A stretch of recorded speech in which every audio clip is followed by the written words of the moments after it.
Okay, and I will speed it up. And thank you guys very much for staying. I know that you've been here all day.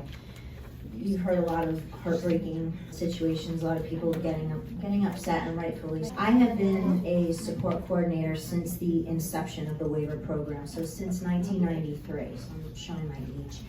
And my job is to go into people's homes, not just once or twice, but over the course of many years. So I get to know the people, I get to fall in love with them basically, and that's what I want you guys to do as well.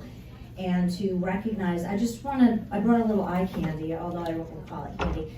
This is one day of letters from DCF for people on the iBudget waiver. And you've heard families say that you don't snap out of having Down syndrome, you don't get better from having cerebral palsy. It is lifelong.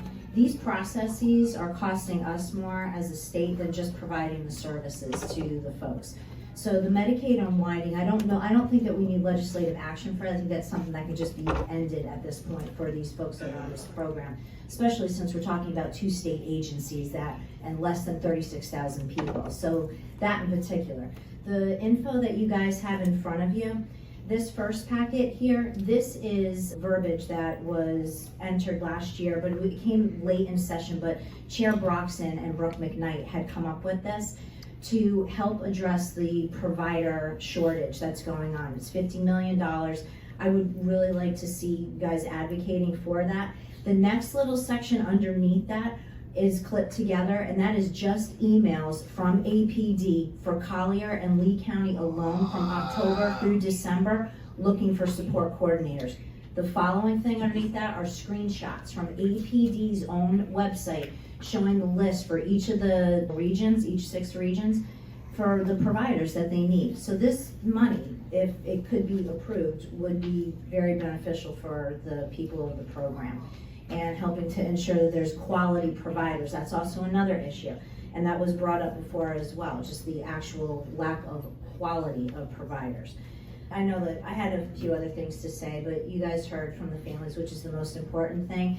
And as a support coordinator, as somebody that owns an agency that operates in over 30 counties, and I think we have about 40 support coordinators, we serve quite a few families.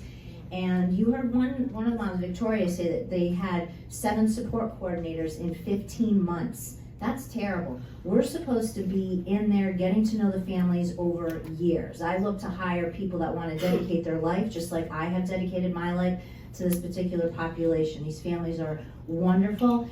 We have the money in the state. One of the other things that you'll see there is an article about the $800 million surplus that APD had years ago. Any state agency that had that kind of surplus with a wait list of 22,000 would be considered inefficient. And that's something that we can definitely do. We have the ability to be able to make sure that this system runs efficiently, gets the services to the people that they need. And Senator Pasadena, I have a text from Allison Holmes that she sent to me this morning. I was gonna read it to you because it is about JJ and stuff, but I know we're out of time. But they do send their regards, but it is about the managed care issue that they've been dealing with, and it's not good. It's not good. Anyway, Thank you, Melissa. thank you everybody for being here.